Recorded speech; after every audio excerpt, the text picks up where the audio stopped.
Seja bem-vindo ao canal de audiobook KM. Para ter acesso a este e muitos outros audiolivros completos, considere entrar em nosso grupo do Telegram. Basta entrar em contato pelo QR Code na tela, ou pelo link no comentário fixado. O grupo é apenas R$ 12 por mês. E você pode pedir qualquer audiolivro que fazemos. Obrigada!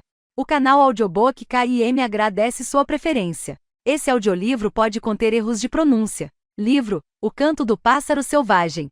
Para o meu amor. A vida com você é um sonho que se tornou realidade. 127. Esse foi o número de vidas que eu troquei por uma barriga cheia ao longo dos anos.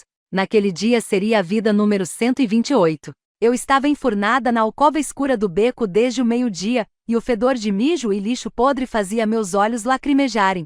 Meus músculos estavam rígidos, implorando para serem alongados, mas eu resisti, mantendo o olhar fixo na entrada do refúgio. O casebre, caindo aos pedaços, ficava entre as ruínas de 2 prédios residenciais, a porta da frente tão velha que poderia ser arrancada das dobradiças com um chute bem dado. Por que tanta demora? Geralmente, antes de o sol se pôr abaixo do topo dos arranha-céus e continuar sua descida em direção ao horizonte, eu já estaria com o fugitivo algemado, arrastando os pés do infeliz para a cadeia. Dali, ele seria transportado para a conclausura, a prisão que ficava a mais de 150 quilômetros da fronteira da cidade.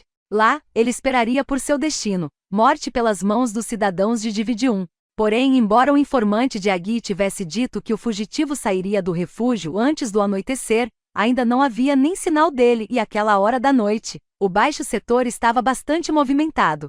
Os vendedores gritavam e empurravam carrinhos pelas ruas, tentando finalizar as últimas vendas aos trabalhadores do turno diurno ansiosos para gastar parte de seus parcos salários, enquanto figuras encapuzadas transitavam entre as pessoas na esperança de ouvir informações dignas de serem repassadas às autoridades em troca de créditos adicionais. Pedestres atentos me olhavam de relance ao passar pelo meu esconderijo, provavelmente pensando que eu fazia parte da guarda patrulheira. A verdade era pior que isso. Eu era uma caçadora de recompensas, uma traidora. A porta do refúgio abriu uma frestinha. Eu me apertei mais ainda no fundo da alcova e prendi a respiração, com medo de que até o mais singelo som me fizesse voltar para casa de mãos abanando. Num piscar de olhos, a porta se escancarou e uma figura bem vestida saiu, desbravando o beco no intuito de passar despercebida, uma sombra engolida por um rio de corpos em movimento. Merda! Eu perderia minha vantagem se ele chegasse ao ponto de inspeção da fronteira que controlava o fluxo de movimento entre o baixo e o médio setor. Havia filas de milhares de trabalhadores de cada lado do ponto de inspeção, todos esperando os guardas patrulheiros escanearem as pulseiras para verificar sua identidade e confirmar que tinham as permissões corretas para cruzar a fronteira entre os setores. Se Thorin a atravessasse das duas uma, ou eu o perderia entre as pessoas, ou um dos guardas o reconheceria e pegaria os meus créditos para si. O limite que dividia os 2 setores era inconfundível. As estruturas do baixo setor consistiam em escombros do mundo anterior, imutáveis desde que o Conselho segregara a cidade em 3 após a Segunda Guerra Civil. A alguns quarteirões de onde eu estava, do outro lado do ponto de inspeção, o médio setor era cheio de prédios recém-construídos e cidadãos bem vestidos. Os ternos passados e os vestidos esvoaçantes eram apenas o começo da divisão entre nós e eles. Avistei Thorin entre o fluxo de transeuntes. Ele dava cotoveladas para atravessar o povo, mas a massa de corpos atrasava seu progresso. Corri pelas beiradas, me forçando a ir mais rápido. As algemas na minha cintura batiam na coxa a cada passo, o som abafado pelo barulho das solas das botas colidindo com o chão de terra batida. Olhando por cima do ombro, Thorin pareceu suspirar de alívio quando não me encontrou atrás dele. Do jeitinho que eu planejei. Escolhi esse momento para brotar diante dele. O queixo do homem caiu, e eu poderia até ter rido da sua expressão se ele não tivesse puxado o cotovelo para trás e tentado socar meu nariz. Eu me abaixei, fazendo cambalear para a frente na rua de cascalhos. Alguns dos transeuntes pularam para trás, arquejando, enquanto outros simplesmente olharam feio e desviaram de nós. Thorin gritou, agarrando um punhado de terra e cascalhos e jogando na minha cara. Arfei, protegendo os olhos, mas senti o impacto das pedrinhas nas bochechas. O ataque deu ao homem tempo suficiente para se apoiar sobre as mãos e os joelhos, mas eu pulei nas costas dele antes que pudesse se levantar, fazendo com que nós 2 caíssemos no chão. Thorin rolou até ficar em cima de mim, me deixando ofegante e me obrigando a inalar seu bafo pútrido. Bati a cabeça com tudo no rosto dele antes que ele pudesse fazer mais alguma coisa. Ele deu um grito abafado quando seus dentes cortaram minha testa. Vadia desgraçada! Gritou ele, cuspindo um dente. Um pouco do sangue acertou minha bochecha. Que original, murmurei, fazendo uma careta quando o líquido começou a escorrer pelo meu rosto. Quem dera créditos pudessem comprar inteligência. Cogitei guardar o dente de Thorin. Era costume entre os caçadores que visitavam com clausura coletar os dentes de suas vítimas para usar como pingentes ao redor do pescoço ou lascar para fazer colares de pérolas. Eu já tinha visto dentes usados como abotoaduras ou adornos em anéis extravagantes, cercados de diamantes. Eram troféus mórbidos, símbolos de status. Aqueles que não eram caçadores habilidosos chegavam a comprar dentes em mercados clandestinos para não destoar dos outros. Eu já tinha visto vizinhos arrancando os próprios dentes para vendê-los aos ricos durante invernos especialmente cruéis em que não conseguiam pagar o aluguel ou a comida para os filhos. Thorin agarrou meu pescoço, cortando minha respiração e qualquer pensamento coerente. Eu me debati, procurando uma arma, mas meus dedos só encontraram terra. Por instinto, dei-lhe uma joelhada bem no meio das pernas antes de socar seu pescoço. Empurrei-o de cima de mim, forçando-o a ficar de barriga para baixo, e pressionei o joelho em suas costas, tentando recuperar o fôlego. Soltei as algemas do cinto e as prendi ao redor dos pulsos do infeliz. Ele cuspiu, mas conseguiu virar o pescoço até seus olhos encontrarem meu rosto. Eu não devolvi o olhar. Jamais faça contato visual. Era a primeira regra da caça de recompensas. Tenho filhos, choramingou ele. Engoli em seco. Meus pais também tinham quando o conselho os mandou para com clausura. A cidade de Dividium era governada por um conselho que foi formado depois da guerra, composto por 3 líderes eleitos por um comitê de representantes de cada setor. Cada conselheiro foi designado a um setor para fazer cumprir as leis, a conselheira Elder para o baixo setor, o conselheiro Bascan para o médio setor e o conselheiro Penha para o alto setor. Todos eles moravam no alto setor em casas tão grandes que podiam abrigar dezenas de pessoas. Por favor, não quero morrer. As palavras de Thorin não passavam de um sussurro. Ele superestimava meu caráter se achava que implorar serviria de alguma coisa. Nem eu, murmurei. Empatia não manteria Jed vivo. A massa de pedestres continuou a fluir ao nosso redor indiferente, à prova do número de pessoas que eram presas e mandadas à conclausura todos os dias. Muitos dos visitantes mais frequentes da prisão pagavam para caçar criminosos de níveis mais baixos, normalmente era só o que podiam bancar. Mas não havia nada que os ricos amassem mais do que uma chance de atacar um semelhante. E um prisioneiro como Thorin.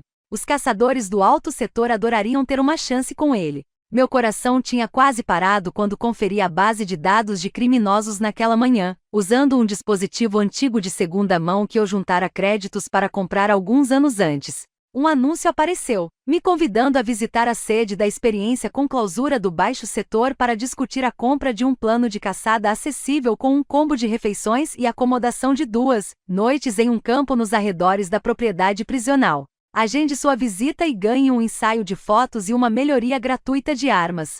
Ri desdenhosa quando o texto passou pela tela e apaguei a notificação do anúncio, revelando uma lista atualizada de procurados.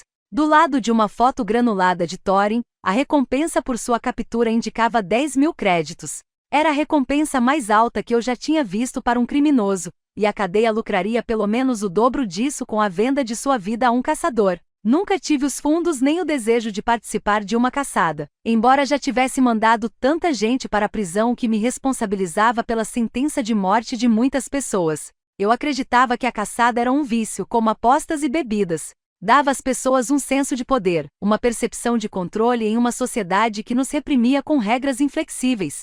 Regras que determinavam quantas vezes ao dia podíamos sair de casa. Regras que ditavam onde podíamos circular em Dividium. Afinal, não éramos aceitos além do baixo setor sem documentos de autorização. Soltei o ar, botei Thorin de pé e o empurrei em direção à cadeia. O que tem para mim hoje, Raven? Indagou o capitão Flint, com a voz tão áspera e desprovida de sentimentos quanto as paredes de concreto que nos cercavam. A cadeia era a mais nova estrutura do baixo setor, assim como a menos convidativa. A primeira sala não passava de parede cinza e janelas com grades, sem nada além de uma mesa ocupando o centro do espaço e a bandeira vermelho-sangue cobrindo a parede atrás dela. No meio do tecido havia 3 círculos pretos conectados, um no topo, 2 abaixo. 3 círculos, 3 setores, 3 conselheiros. A bandeira de Dividium. As pesadas portas de entrada bloqueavam o som da rua, nos afogando em um silêncio tenso que só era quebrado pela vozinha que saía do pequeno dispositivo nas mãos do Capitão Flint. Temos uma atualização sobre o ataque ao quadrante oeste dos campos de plantação que ocorreu quase 2 semanas atrás. Depois de incansáveis investigações dos guardas da cidade, o Conselho comunicou que Eris Kibin, um famoso terrorista e líder da organização rebelde Coletivo, é o culpado pelo incêndio que destruiu grande parte das futuras safras da cidade e resultou na morte de diversos trabalhadores, além da morte de Silas V. Elder, marido da conselheira Cautriona Elder. Semi-cerrei os olhos para o dispositivo. Não podia ser verdade. Eris era o líder da subdivisão do Coletivo no alto setor. Embora já tivesse liderado emboscadas e ataques perigosos contra o Conselho, nunca atentara contra o plantio da cidade.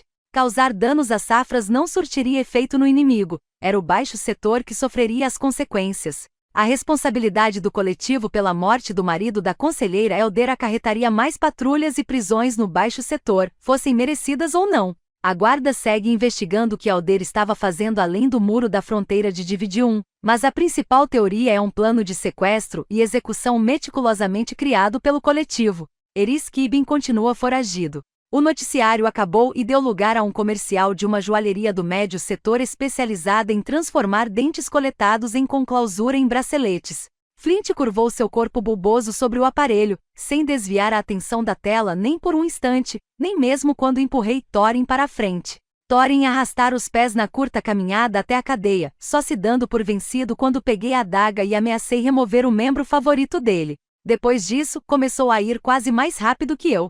Thorin Bond, anunciei, entregando-o aos guardas ao lado da mesa ornamentada de Flint. O dispositivo do capitão foi abaixado, sua atenção plenamente voltada ao homem sob custódia. Pela soberania do Conselho, você foi atrás de um fugitivo do alto setor? Os olhos azuis dele sustentaram os meus, mas não consegui decifrar se via admiração pela minha coragem ou deboche pela minha estupidez.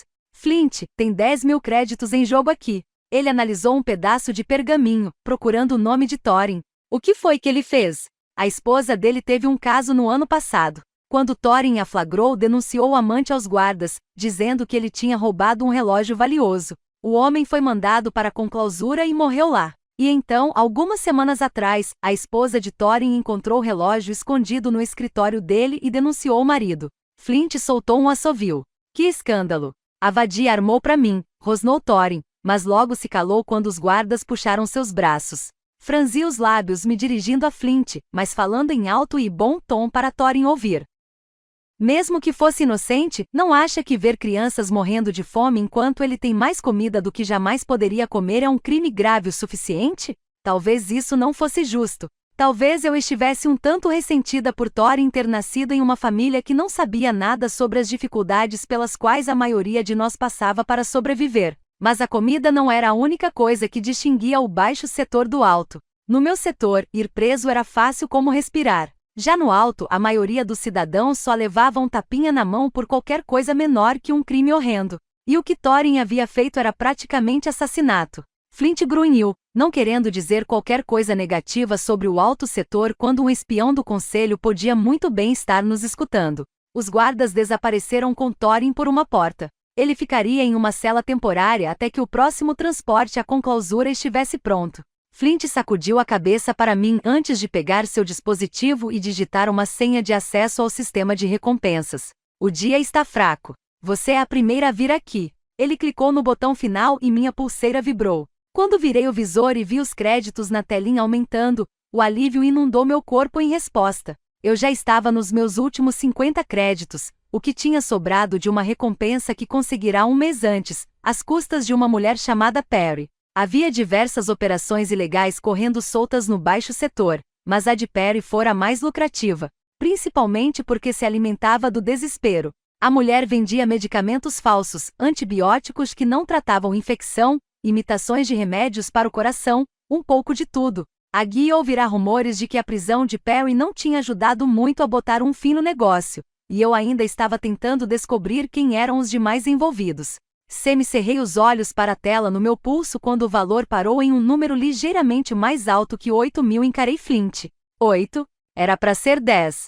Ele deu de ombros e fez uma careta. Você me trouxe mercadoria avariada. Ele perdeu um dente e está com um olho roxo. Sabe que os danificados são menos atrativos para a conclausura. Ele falava como se as lesões dos prisioneiros, como se a vida deles, fossem uma inconveniência à sua conta bancária, mas expressar isso em voz alta só o tornaria uma testemunha da minha hipocrisia. A morte deles também financiava minha existência. Jed fez 18 anos, revelei, torcendo para o capitão ter pena de mim e me dar alguns créditos a mais de lambuja. Meu irmão Jed era o motivo pelo qual eu tinha entrado na caça de recompensas.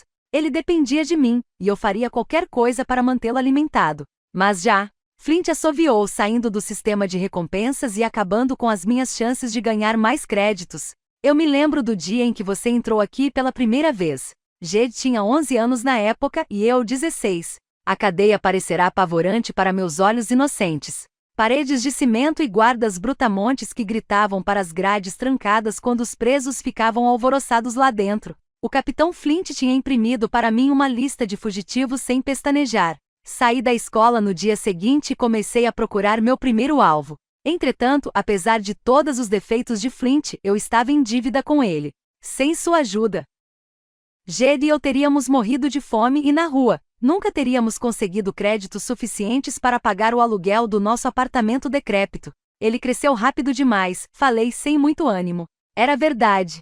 Eu tinha me tornado responsável pelo meu irmão quando nossos pais morreram 7 anos antes. Jed já era considerado um membro pleno da sociedade, julgado como adulto por quaisquer indiscrições em vez de receber uma monitória. Os menores de idade tinham 3 chances de ficar dentro dos limites da lei. Mas se obtivessem 3 monitórias, eram mandados à conclausura e selecionados como alvos de caçada, independentemente da idade.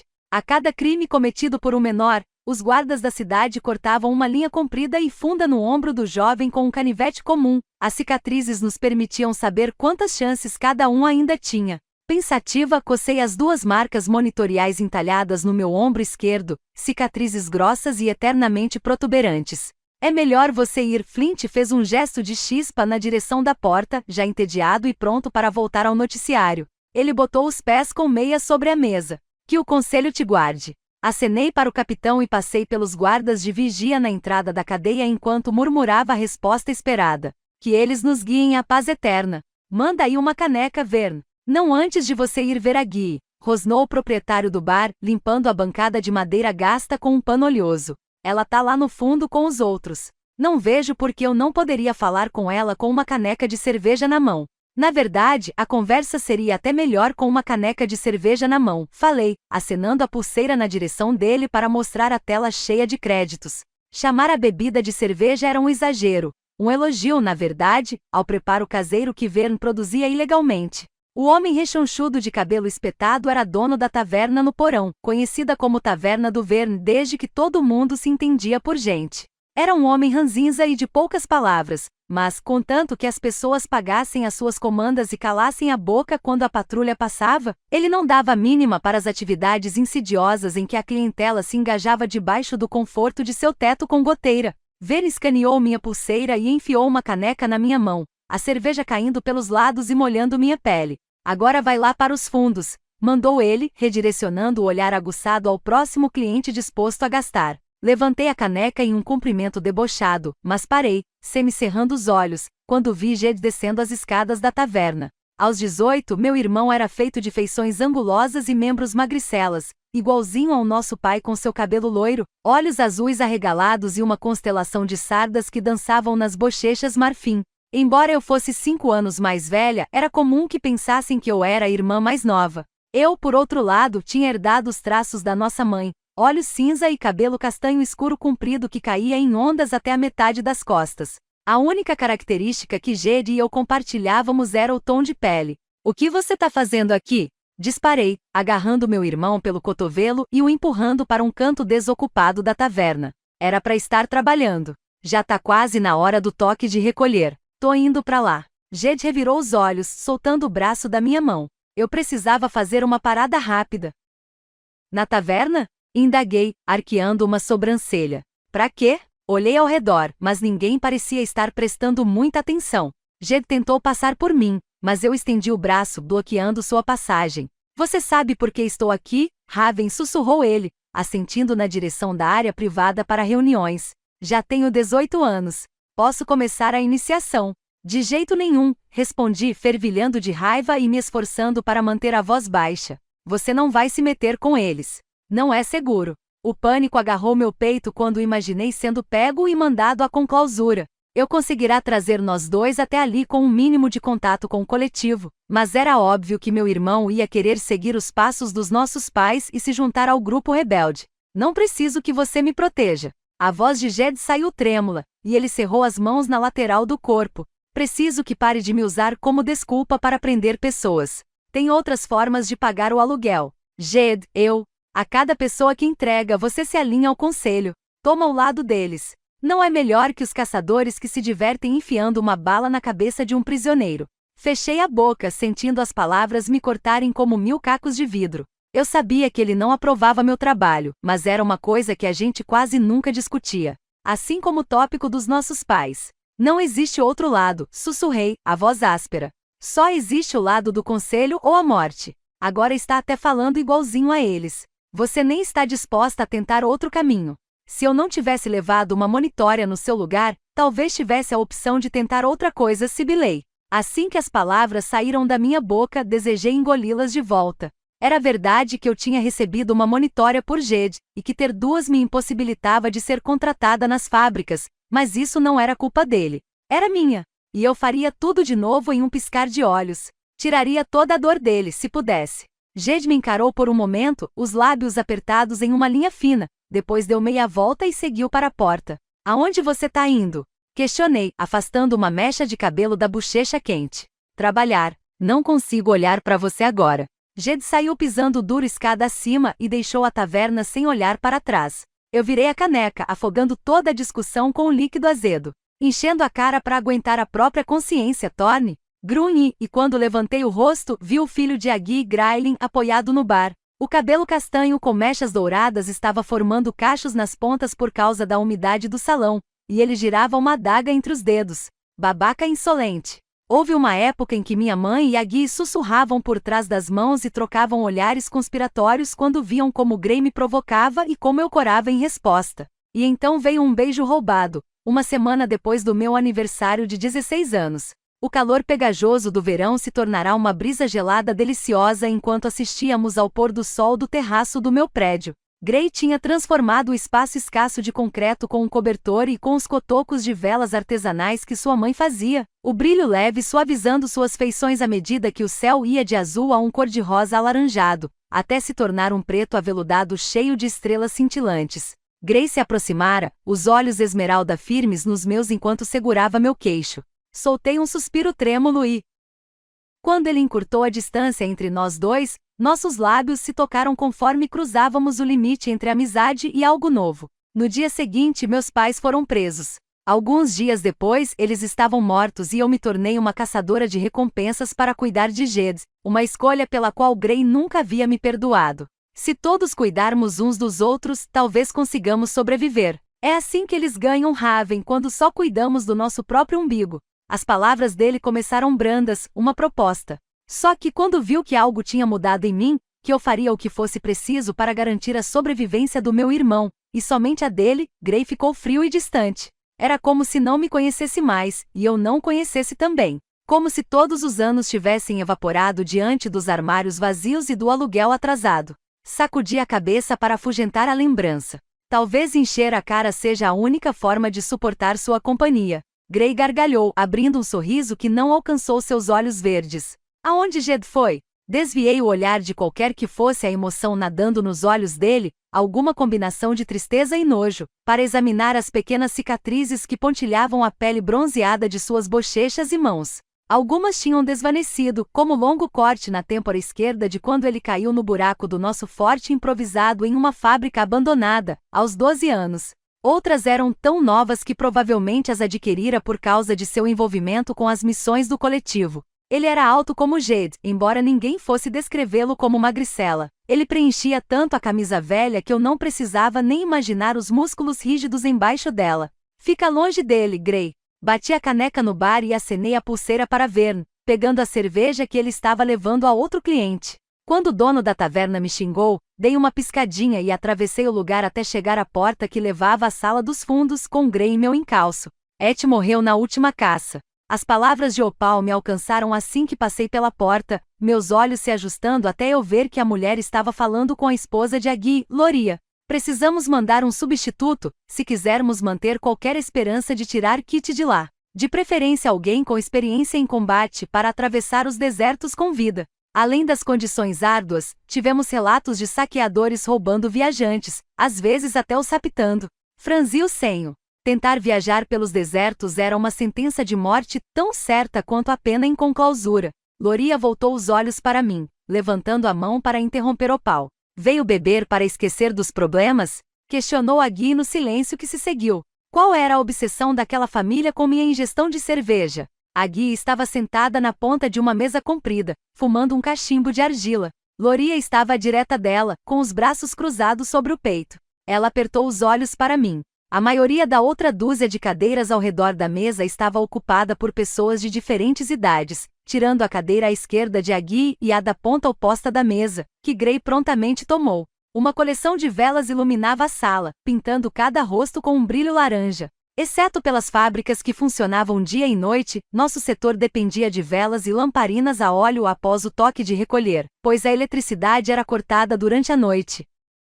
O baixo setor tinha o maior índice de atividade criminosa, algo que o conselho usava como desculpa para impor o toque de recolher. Eles diziam que a medida tinha a intenção de nos proteger, mas era muito mais para garantir que o médio e o alto setor tivessem o acesso que quisessem a toda a energia da fonte elétrica limitada. O baixo setor tinha maior população, quase 100.000 pessoas, o mesmo que o médio e o alto setor juntos, mas ficávamos enfurnados na menor seção da cidade, espremidos em prédios residenciais minúsculos feito uma colônia de formigas. Nada como uma caneca de cerveja em temperatura ambiente para afastar a culpa de ter mandado mais um homem para a morte. Ergui a caneca e dei um longo gole. Além disso, Jedi ia trabalhar até o amanhecer. Quando eu voltasse tropega para o apartamento, ele não estaria lá para ver meu estado deplorável, ou para apontar ainda mais dedos.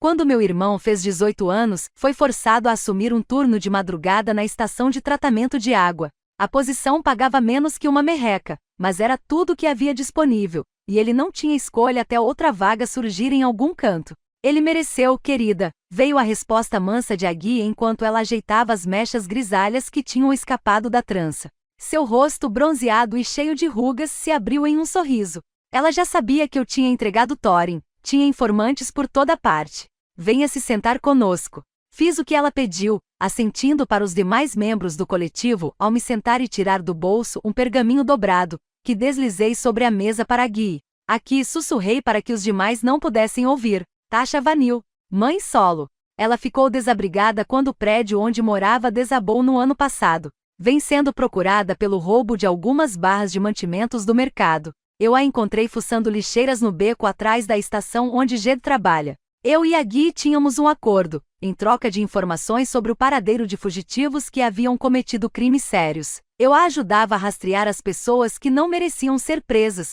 muito menos assassinadas em conclausura. O coletivo as acolhia e ajudava a escondê-las. Eu não sabia como faziam isso e nunca perguntei.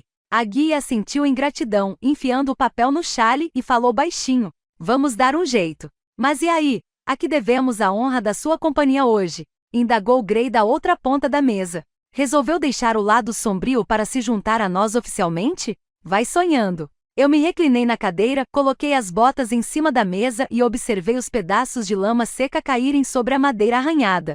Só estou aqui porque Agnes disse que tinha um trabalho para mim. Um trabalho que vai pagar bem. Exceto por meu acordo com Agui, eu tendia a não me meter com o coletivo. Afinal, tinha sido o envolvimento dos meus pais com o grupo rebelde que os tinha mandado para a conclausura.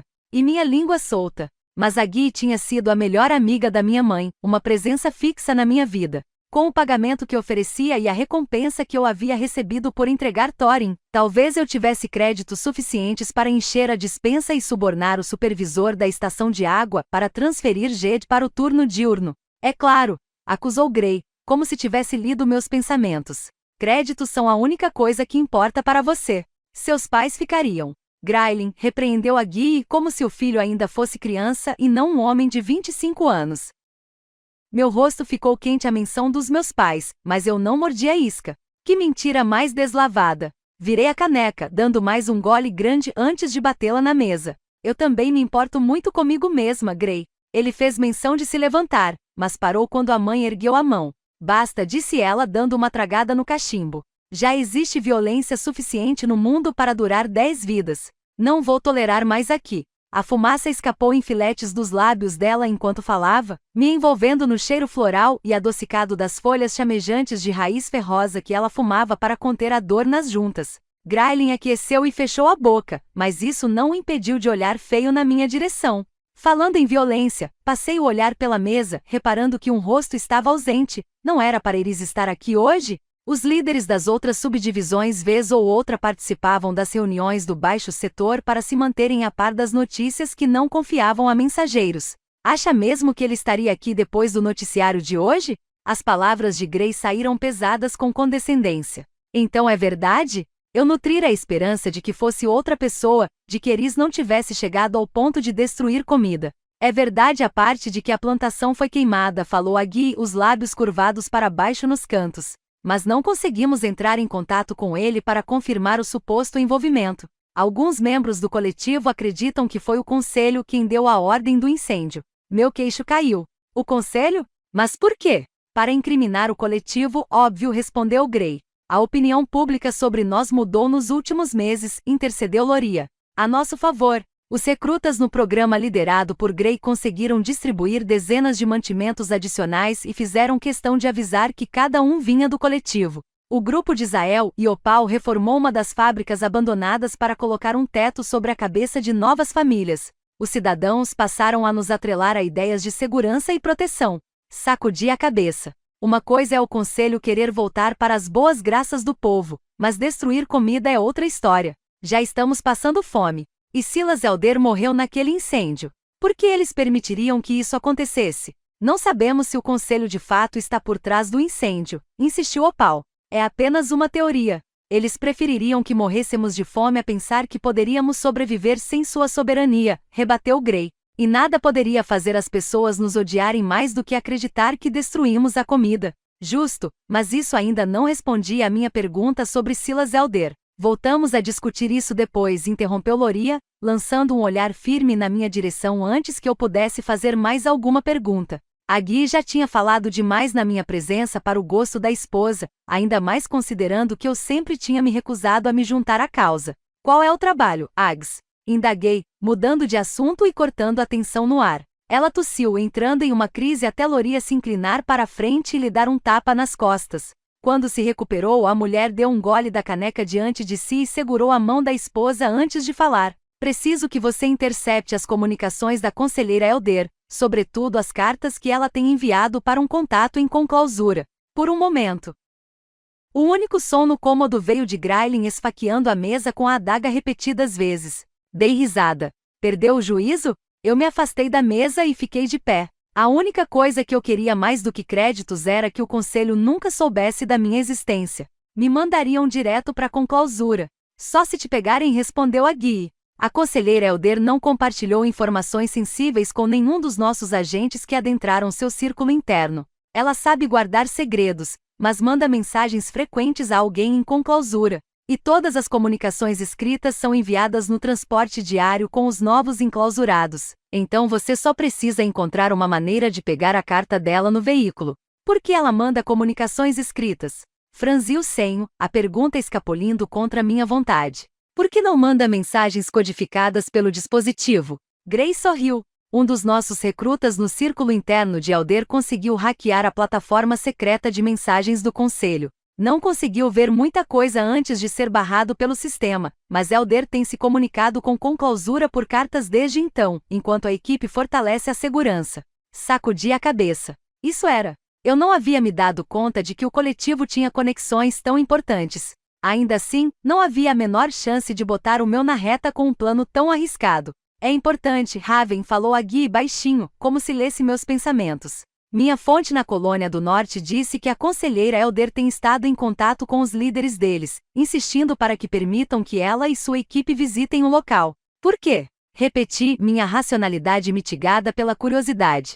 Diz ela que é para estudar o crescimento do plantio deles e ver se tem alguma coisa que os cientistas podem aprender para otimizar as safras. A terra ao redor de Dividium estava morrendo. Quando eu era pequena, minha família não se preocupava muito com comida. Até onde eu me lembrava, não havia fartura, mas eu raramente ia para a cama com a barriga vazia.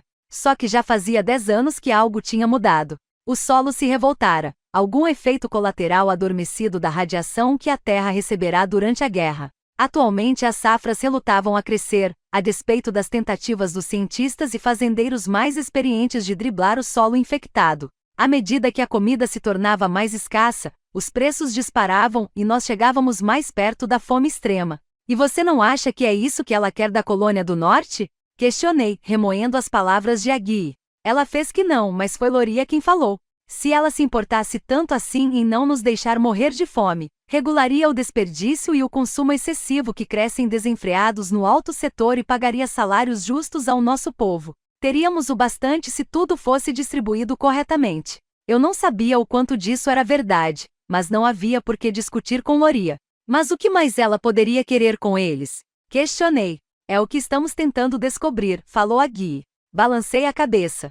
Ags, você sabe que eu faria de tudo por você, mas isso é uma sentença de morte. Se existe alguém capaz de conseguir, é você, disse Agui com um bocejo. A raiz ferrosa ajudava com a dor, mas também era um sedativo.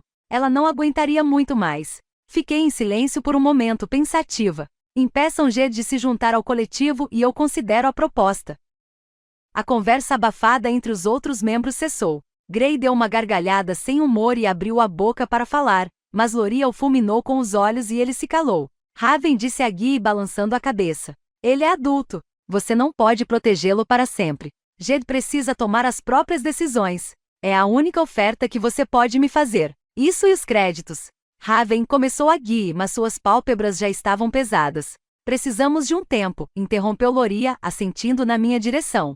Agora vá. Conversamos amanhã. Eu estava sentada no bar, na metade da minha terceira caneca de cerveja, quando os pelos da minha nuca se eriçaram. Virei no banco, examinando o ambiente até encontrar a fonte da sensação. Um homem sentado em uma cabine escura no canto, me encarando descaradamente. Ele era jovem, tinha talvez 1 ou 2 anos a mais que os meus 23, todo trajado de preto. A pele negra clara do rosto estava barbeada e não tinha manchas, e ele havia prendido o cabelo escuro e comprido em um nó ao qual muitos dos homens de Dividium aderiam. Algumas mechas rebeldes escapavam do laço que prendia ao cabelo, e ondas suaves ladeavam as maçãs do rosto altas e a mandíbula definida. Embora a camisa escondesse os braços e os ombros largos, o tecido apertado sugeria que ele tinha um trabalho fisicamente exigente. Meus palpites eram carpinteiro, fazendeiro ou alguma das outras profissões que davam aos cidadãos acesso ao mundo para além das paredes de Dividium, sob os olhos atentos dos guardas da cidade, é óbvio. Afastei o olhar, considerando que talvez tivesse superestimado a intensidade da sua mirada. No entanto, cada vez que virava na direção dele, seus olhos ainda estavam fixos em mim. Desci do banquinho, levando a mão ao cabo da adaga presa na coxa, e atravessei a taverna. Mais clientes tinham chegado desde que eu falara com a Gui nos fundos, e precisei dar cotoveladas para abrir caminho, enojada pela sensação de pele suada na minha. Os olhos do rapaz permaneceram impassivos, como se minha abordagem não o surpreendesse nem um pouco, embora seus lábios se repuxassem em um sorrisinho.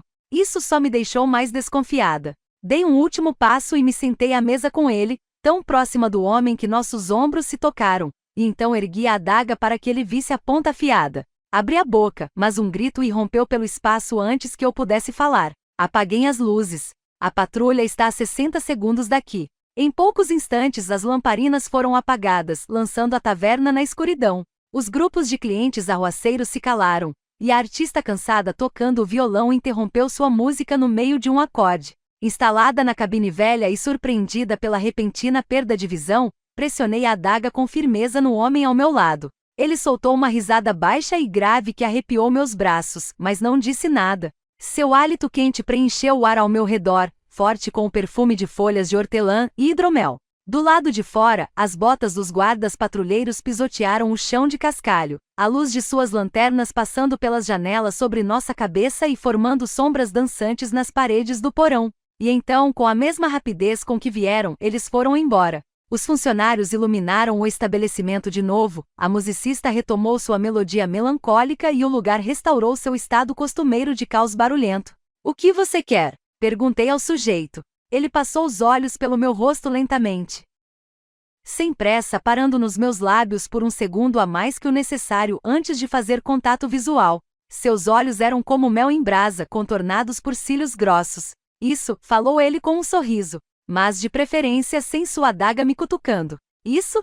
Repeti, arrastando a palavra na língua e arqueando uma sobrancelha. Murmurou ele. Uma mulher linda e perigosa encostada em mim no banco. Ele estava mesmo flertando comigo? Meu rosto esquentou. Uma noite de caça de recompensa seguida por um pedido de Agui para que eu interferisse nas comunicações do conselho tinham me tirado dos eixos a ponto de identificar o homem como uma ameaça sem pensar duas vezes. Mas talvez ele não fosse. Vai ver, era justamente a distração que eu procurava. Ignorei minha responsabilidade e deixei meus olhos percorrerem o corpo dele, assimilando a costura cuidadosa das roupas.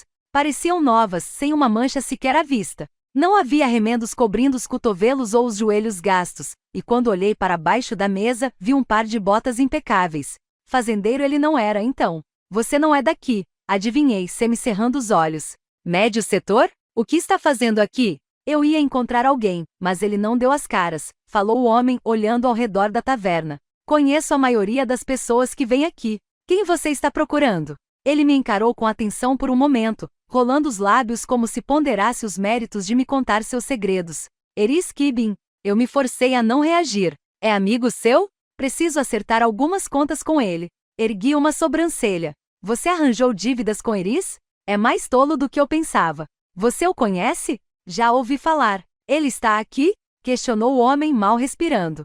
Fiz que não, minha mente ecoando as palavras de Grade mais cedo. Acha mesmo que ele apareceria aqui depois do noticiário de hoje? O rosto do rapaz desmoronou, mas seus lábios abriram um sorrisinho. Que pena, mas eu diria que sua companhia é um prêmio de consolação generoso. Um prêmio de consolação? Revirei os olhos. Você sabe mesmo como fazer uma mulher se sentir especial. Não me diga que essa cantada funciona. Me diga você. É a primeira vez que arrisco. Ele bateu a perna na minha debaixo da mesa, e o ar ficou preso na minha garganta. Bem, acho que depende. Gesticulei entre nós dois. O que acha que vai conseguir com isso? Eu estava esperando que meu charme te convencesse a vir para minha casa, respondeu com uma piscadela. Meu coração acelerou. É muita presunção da sua parte, comentei, embainhando a adaga e relaxando os ombros. Só porque não vou te esfaquear nas costelas não quer dizer que vou tirar a roupa no seu apartamento. Tirar a roupa? Os olhos dele ficaram mais escuros. Olhe só para você, tentando me corromper quando eu só queria que me levasse para casa. Não é seguro andar sozinho lá fora. Ri pelo nariz e terminei a cerveja, o álcool indo direto para minha cabeça e afastando pensamentos sobre Thorin, Eris e dispensas vazias. Por que será que estou com a impressão de que não resta mais nada a ser corrompido no seu caráter? Indaguei em um suspiro, chegando mais perto até só restar poucos centímetros entre nossos lábios. Das duas uma, ou eu voltava para meu apartamento lúgubre e vazio e ficava remoendo sangue nas minhas mãos, ou deixava um desconhecido bonitão me ajudar a esquecer de tudo. Não era uma escolha muito difícil. Engraçado, respondeu ele, sem tirar os olhos da minha boca. Você me deu essa mesma impressão. Meu nome é Raven, falei, querendo saber alguma coisa sobre ele antes de beijá-lo. Ele hesitou, mas falou por fim. Vale. Eu me inclinei, a um suspiro de eliminar a distância entre nós e botar um ponto final no meu dia horrível, mas houve uma explosão de gargalhadas ao nosso lado e um instante depois eu fiquei ensopada, um líquido quente e azedo escorrendo pelo meu rosto. Fiquei de pé, limpando o rosto para a cerveja não fazer os olhos arderem. Foi mal, disse um homem com a fala arrastada, chegando mais perto. Só estava tentando chamar sua atenção. Respirei fundo pelo nariz e soltei o ar pela boca em uma bufada lenta. Só mais um beberrão. Também não era uma ameaça. Mas então ele segurou meu pulso. Solte ela, rosnou Vale, levantando do banco. Revirei os olhos para ele, levando minha mão à adaga. Eu te vi ficando toda aí com esse cara, falou o homem. Se quiser companhia, aposto que tenho mais a oferecer que ele. Tentador, respondi entre dentes, arrancando o pulso da mão dele e me virando para Vale. Mas não estou interessada. Vagabunda, balbuciou ele. Depois disso não foi minha culpa ele acabar inconsciente no chão com o olho roxo e o nariz quebrado. Sacudi a mão para aliviar a dor nos nós dos dedos. Como eu disse, a voz de Vale fez cócegas na minha orelha quando ele chegou perto para falar. Eu me sentiria muito mais seguro se você me levasse para casa. Não pude conter o riso que escapou dos meus lábios. Não vai limpar isso aí? Gritou Vern quando me viu olhando para a saída. Falador hoje, hein, Vern? Fui até o quartinho de limpeza, desbravando as teias de aranha e baratas para pegar um esfregão e um balde que com toda certeza jamais tinham visto a luz do dia. Joguei tudo no peito do homem inconsciente. Já ele acorda. Faz ele limpar a própria bagunça. Vern grunhiu, mas eu já tinha gesticulado para Vale. Subi os degraus depressa e saí para a cidade adormecida. O toque de recolher do baixo setor entrou em vigor. Os cidadãos não devem sair de casa sob quaisquer circunstâncias até o amanhecer. Quem for encontrado nas ruas será preso imediatamente. A voz monótona da conselheira Elder ressoou dos alto-falantes repetidas vezes, interrompendo o silêncio das ruas. Falta muito? Questionei. Já fazia muitos minutos que estávamos andando no escuro, bem próximos dos prédios e examinando as sombras para garantir que não havia nenhum guarda-patrulheiro por perto. Meu coração retumbava no peito, e só naquele momento, enquanto seguia um desconhecido em um beco escuro, eu me dei conta da minha burrice. A cerveja e a visão dos lábios de Vale à luz das lamparinas tinham subido a cabeça, mas, com a brisa gelada invadindo minha jaqueta velha e a ameaça das patrulhas, eu soube que deveria estar na segurança da minha cama. Só um pouco mais, respondeu Vale, pegando minha mão. Ele entrelaçou os dedos quentes nos meus, acendendo algo dentro de mim. Talvez ficasse tudo bem. Quem sabe só dessa vez eu poderia tirar a noite de folga e não pensar em Jed, no aluguel e no meu próximo pagamento. Poderia fazer alguma coisa por mim mesma. Um barulho veio da ponta do beco em que estávamos e eu congelei. Ouvi algo ali, anunciou uma voz leve na rua, próxima demais para o meu gosto. Deixe isso pra lá, Glyn, reverberou um barítono. O turno está quase acabando. Se encontrarmos alguém, vai ser uma papelada das bravas e vamos levar horas até voltar para casa. Senti um aperto na mão e Vale me puxou para trás, levando um dedo aos lábios. Com meu próximo passo, chutei uma garrafa vazia, que se estilhaçou nos tijolos do prédio mais próximo. Eu me virei para Vale com os olhos arregalados. Silêncio. Depois, o som apressado de passos. Respirei fundo, soltando o ar lentamente ao avaliar os arredores em busca de uma rota de fuga. O beco era cercado de prédios residenciais, mas não havia escadas de saídas de emergência para subirmos, janelas baixas pelas quais poderíamos entrar, nem nada grande o bastante para nos esconder atrás. Tateei a coxa até encontrar a adaga. Uma lâmina não vai ser páreo para as armas deles, sussurrou Vale. Parei. Se não pudesse lutar, já era. A única saída do beco estava à nossa frente, ou bem para trás, por onde entramos. Senti um nó na garganta e fiquei imóvel, sem conseguir respirar. Eu ia morrer em conclausura, assim como meus pais. E Jed teria que se virar sozinho. Apertei a mão trêmula ao redor do cabo da adaga, puxando o ar da bainha. Eu não ia deixá-los me levarem com vida. Mas aí uma mão segurou meu braço. Você confia em mim? Vale estava tão perto que eu sentia seu hálito na bochecha. De jeito nenhum, sussurrei. Ele veio na minha direção, e eu fui encurralada até meus ombros encontrarem os tijolos. Não havia mais para onde ir. Prometo que consigo te tirar dessa, jurou. Deixa eu te beijar. Quase ri com a proposta absurda, mas parei quando tudo pareceu se esclarecer ao meu redor. Minhas mãos tremiam à medida que os passos dos guardas soavam cada vez mais perto.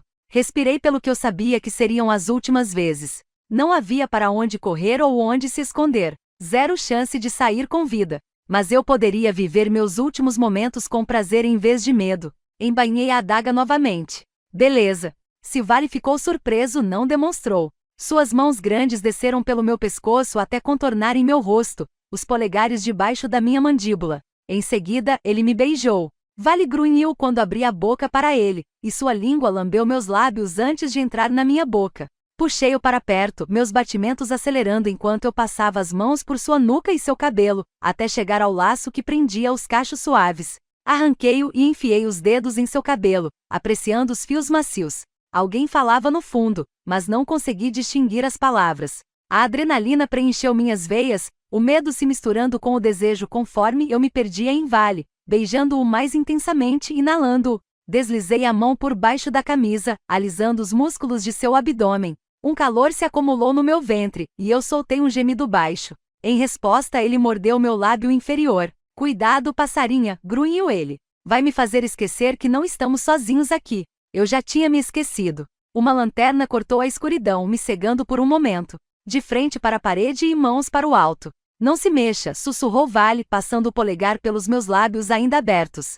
Em seguida, ele se virou para os guardas, bloqueando da vista quase todo o meu corpo com o seu. Eu disse pra... repetiu o guarda. Eu ouvi, interrompeu Vale com a voz baixa. Ele estava fazendo algo com as mãos que eu não conseguia ver, dobrando as mangas para mostrar algo no pulso, um relógio ou a pulseira ou... Vale?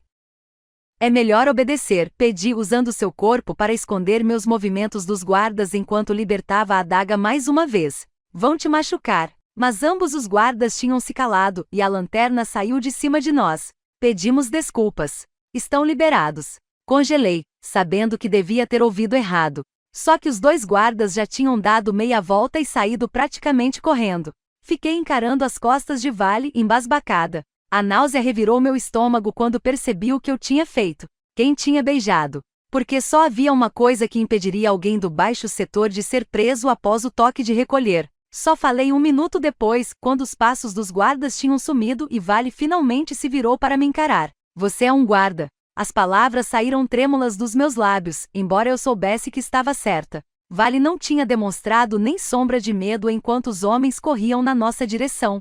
Ele era um dos capachos do conselho, e eu o tinha beijado. Minhas mãos tremularam ao redor da adaga com o impulso de esfaqueá-lo. Foi só a lembrança de Jed que me fez embainhar a arma de volta. Algo do tipo. Ele fez careta para o que quer que tivesse visto nos meus olhos. Eu me afastei e meti um soco na cara dele. Ouvi um estalo e um grunhido, mas saí correndo antes que pudesse ver a reação. Quando cheguei no meu apartamento, o prédio estava escuro, a eletricidade desligada por causa do toque de recolher. Cambaleei escada acima com o início de uma dor de cabeça martelando a parte de trás do crânio, e enfiei a mão no bolso para pegar as chaves. Chacoalhei a maçaneta quebrada, virando-a no único ângulo que aceitaria minha chave, mas em vez de encaixar na tranca, a porta se abriu sem resistência e eu precisei agarrar a moldura para não cair de cara no piso rachado da cozinha. Jed tinha se esquecido de trancar a porta. Olhei ao redor, percebendo que nada parecia fora do lugar. Pelo menos essa sorte naquela desgraça de noite. Fui tropega até a cama sem me dar ao trabalho de trocar de roupa. Acordei algumas horas depois no colchão encaroçado com uma enxaqueca martelando minha cabeça. Pelo menos eu pensei que fosse uma enxaqueca, até ouvir a Gui batendo a minha porta e gritando para que eu levantasse. A cama rangeu quando me levantei. Já vou. Gritei de volta. Pode parar com isso? Quando enfim cheguei à cozinha, ela tinha entrado sozinha usando a própria chave e botado minha chaleira para esquentar no fogão. A mulher estava sentada em uma das cadeiras desparelhadas ao redor da mesa de jantar, o rosto iluminado pela luz baixa da manhã que entrava pela janela acima da pia, ressaltando círculos escuros ao redor de seus olhos. Santa Monitória, a Gui. O que tá fazendo aqui? Sente-se, respondeu ela, ignorando minha pergunta. O que foi? Sente-se, repetiu ela. Meu coração desmoronou. Pensei que ela tivesse ido até minha casa para me convencer a ajudar o coletivo, mas isso não explicava o tremor em suas mãos. Certo. Ergui as mãos em redenção e me sentei em uma das cadeiras bombas. Mas vamos falar baixo. G deve ter acabado de se deitar depois do turno. É melhor não acordarmos ele. G foi preso ontem à noite, Raven. Soltei uma risada trêmula. Isso não tem graça, Ags. Não era para ter. G tá dormindo. Falei. Mas então reparei no gancho vazio ao lado da porta, onde a jaqueta dele deveria estar. A Gui balançou a cabeça para mim, os lábios curvados com tristeza. E talvez eu ainda não tivesse acreditado nela, não fossem seus olhos marejados. O pânico tomou conta, e eu fui até o quarto de Jed com o coração na garganta. Escancarei a porta, estremecendo quando ela bateu na parede, e dei uma olhada lá dentro. A cama do meu irmão ainda estava feita, com os lençóis alisados e intocados. Algo se contorceu dentro de mim, e senti minhas entranhas virando gelo. Jed era esperto, cauteloso. Sempre ficava longe de problemas e nunca tinha chegado tarde em casa. Se meu irmão não estava em casa, voltei para a cadeira a tempo de a Gui colocar uma caneca de chá fumegante na mesa diante de mim. Eu o vi na taverna pouco antes do turno dele. Sussurrei, cerrando as mãos em punhos e apoiando-as sobre as coxas. O que aconteceu? Beba, insistiu ela, empurrando a caneca para mim. Levantei a bebida, inalando o chá de hortelã e deixando o calor da caneca aquecer minhas mãos e afugentar um pouco do frio que se instalara nos meus ossos. Me fala o que aconteceu. Foi logo após o início do toque de recolher. Fazia só 1 hora que ele estava no turno quando o filho de Thorin Bond o encontrou, começou a Guy, inclinando-se na minha direção como se conseguisse sentir que eu mal estava mantendo o juízo. O filho de Thorin Bond, repeti vazia dando um gole no chá e deixando-o queimar minha garganta. A Guy assentiu. O filho de Thorin é amigo do filho do conselheiro Bascan Roald. Leif me contou que os dois entraram na estação de tratamento de água com um guarda-patrulheiro e ninguém os deteve. Leif era outro membro do coletivo. Tinha a mesma idade de Jed, e os dois trabalhavam a maior parte dos turnos na estação juntos. Coloquei a caneca de volta na mesa antes que minhas mãos trêmulas pudessem derrubá-la. O que foi que eles fizeram? Atacaram ele e o prenderam assim que revidou. Mas ele estava se defendendo. Isso não é crime, gritei, batendo na mesa. Se o filho do conselheiro diz que é crime, então é crime, falou a Guy segurando a caneca com tanta força que os nós dos dedos ficaram brancos. Mas por que machucar Jed? Por que não a mim? Leif disse que eles provocaram o garoto. Falaram que vieram até seu apartamento, mas quando viram que você não estava aqui, acharam que mandá-lo para a conclausura também era vingança suficiente. A porta destrancada. Eles tinham aparecido atrás de mim, e em vez de estar no apartamento para receber sua fúria, eu estava bebendo na taverna com a intenção de aquecer a cama de um desconhecido. Eu não tinha protegido Jed. Fiquei de pé e peguei a jaqueta. A gente pode falar com o Capitão Flint, falei para Guy. Posso fazer alguns trabalhos de graça e deixar ele ficar com os créditos em troca de libertar meu irmão. É tarde demais, Raven. A Guy tocou meu ombro. Enfiaram Jed no transporte noturno. A esta hora ele já deve ter chegado em conclausura. As palavras ficaram suspensas no ar, girando na minha cabeça em um looping eterno. Jed estava em conclausura. Respirei fundo. Minhas mãos tremiam, e o cômodo ao meu redor girava enquanto eu sofria para puxar ar suficiente. Temos que fazer alguma coisa. A Guy me viu perdendo o controle e ao se dar conta de que teria que ser a pessoa equilibrada entre nós duas, rapidamente me levou de volta à cadeira e se sentou de frente para mim. Tenho que tirar ele de lá, sussurrei. E você vai, respondeu ela sem hesitar, fazendo um pouco da tensão sair do meu corpo. Como? Questionei. Minha voz saiu fina, quase infantil. Falei com o coletivo antes de vir para cá. Eles concordaram em te ajudar a levar Jed para um lugar seguro em troca da sua ajuda. Se nos fizer alguns favores, colocamos você dentro de conclausura. Como vou ajudar meu irmão se estiver presa com ele? Indaguei, a incredulidade afiando minhas palavras. Minha querida, a única forma de escapar daquele lugar é estando lá dentro. Escapar? Uma gargalhada sem humor saiu dos meus lábios. Ninguém nunca escapou daquela prisão. Ainda? Temos uma pessoa lá dentro que tem trabalhado nisso há um tempo. Se vocês trabalharem juntos, e com o coletivo do seu lado, você vai conseguir. Então é isso? Porque ela falava como se fosse fácil, mas eu sabia que ninguém que já havia entrado em conclausura como prisioneiro conseguirá sair. Faço alguns favores e seus contatos me ajudam a fugir daquele lugar? E depois? Para onde eu e meu irmão iríamos? Não, falou a Guy. Os favores incluem ajudar Jed e nosso contato a escapar. Em seguida, vocês três vão até a colônia do norte e você se certifica de que nosso contato atravesse o deserto sem grandes problemas. Você está louca? Sibilei. Já vai ser impossível tirar Jed de conclausura, que dirá eu entrar, escapar com ele e mais uma pessoa desconhecida. E você ainda quer que eu viaje até a colônia do norte? A Guy fechou os olhos e respirou fundo antes de falar. Acho que não está entendendo a situação, Raven. Eu precisei pedir todos os favores que me deviam no coletivo para que concordassem que você fosse com o nosso contato para a colônia do norte. Eles só concordaram porque os convenci de que as habilidades de combate que você adquiriu como caçadora de recompensas serão extremamente valiosas para a travessia pelos desertos. Eles não ligam para você nem para Jed. Eu é que me importo com vocês dois. Disse a eles que você jamais se juntaria a nós se não ajudássemos seu irmão também. Ela estava certa, é óbvio. E eu nunca conseguiria sair de conclausura por conta própria. Um plano com grande possibilidade de morte ainda era melhor que a morte certa que Jed teria se eu sequer tentasse. Suspirei e cocei os olhos. O que tem de tão especial nesse tal contato a ponto de o coletivo estar disposto a colocar tudo a perder para tirar ele lá de dentro? Você só vai saber as informações necessárias para o plano, Raven. A Guy deu um gole no chá. Lembre-se de que não é uma de nós.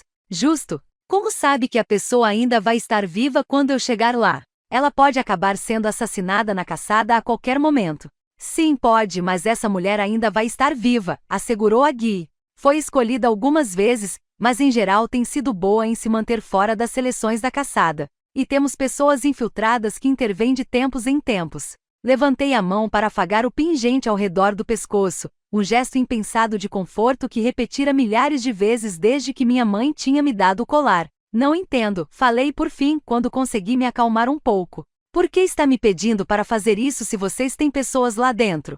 Kit não é o foco principal deles. Só a ajudam quando podem, contanto que isso não comprometa as missões deles. Missões. Pelo visto, a Gui tinha escondido mais de mim ao longo dos anos do que eu pensava. Ela ter infiltrados em conclausura era algo impensável para mim. Pode me dizer quem são esses infiltrados? Caso eu precise de ajuda? Ela sacudiu a cabeça. Não. Se alguém pegar você com esse tipo de informação, eu não daria com a língua nos dentes, insisti. Você nunca foi torturada, sussurrou a Gui, e meu fim da amostra do audiolivro. Caso queira ouvir inteiro, entre em contato pelo QR Code na tela para ter acesso exclusivo ao nosso canal no Telegram. Obrigada por ouvir.